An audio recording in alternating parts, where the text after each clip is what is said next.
Hi, welcome to Behind the Streams.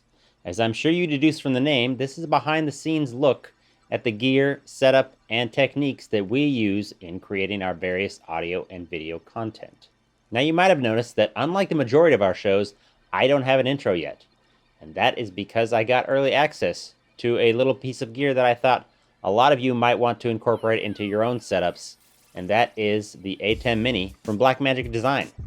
This unassuming little powerhouse is packed with features, especially when paired with the included ATEM software control. Now I want to start off by saying that we are not sponsored by a Blackmagic Design, but we do use a lot of their gear. So they sent this over for me to check out and give them feedback on, and also to share with you. So let's get into it.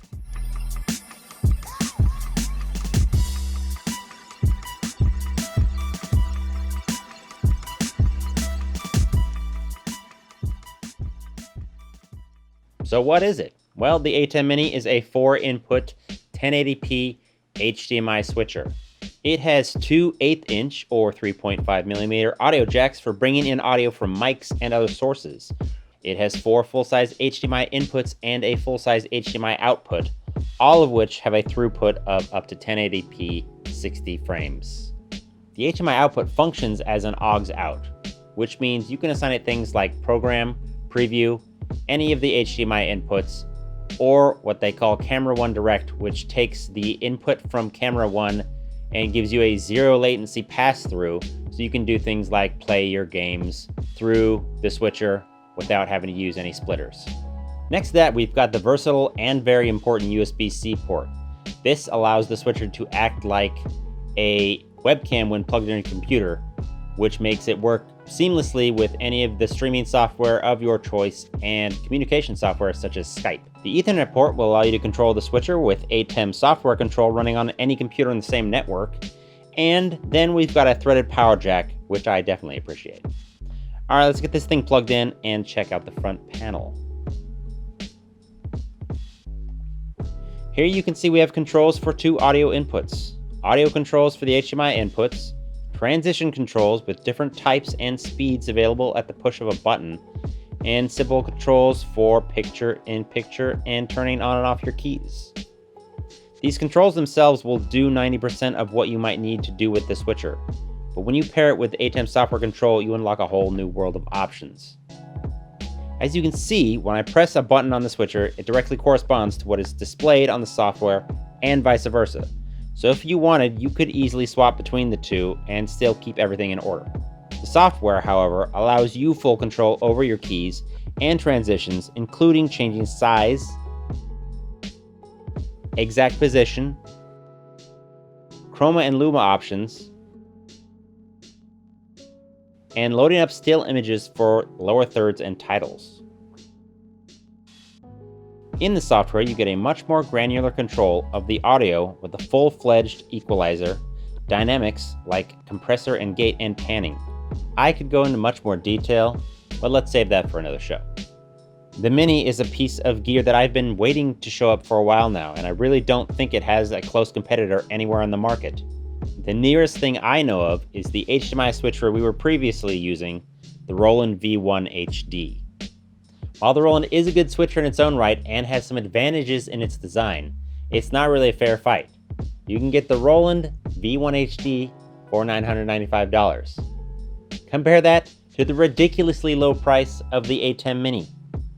$295. It's $295, not $2.95. Still ridiculous. You can get 3 ATEM Minis for the price of one V1 HD. What? So what are the differences? Well, as you can probably see, there's a slight size difference, but that's negligible. It's more about preference, I guess. The Roland has 2 rows of buttons for program and preview, which is nice, but after using it for a bit, I found it pretty easy to navigate the 1-row setup of the ATEM Mini. The Roland has a few more audio input options, but these tiny little knobs certainly aren't going to allow you to change volume in the middle of a production with ease.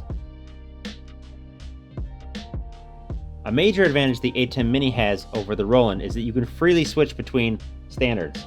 I have this input set at 1080p 24 frames, and this input set at 720p 60 frames, and as you can see, I can freely switch between the two without any issues.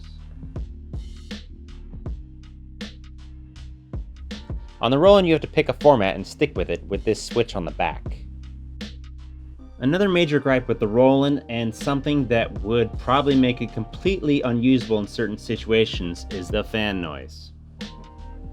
This noise is constant whenever the power is on and doesn't get any quieter, whereas the Mini does not make a sound. It is completely silent, and I've had it on for hours. The only time you will notice there actually is a fan in the Mini is when you do a software setup and it kicks into high gear for a few seconds. The Roland has MIDI in and out, which is nice but definitely not necessary.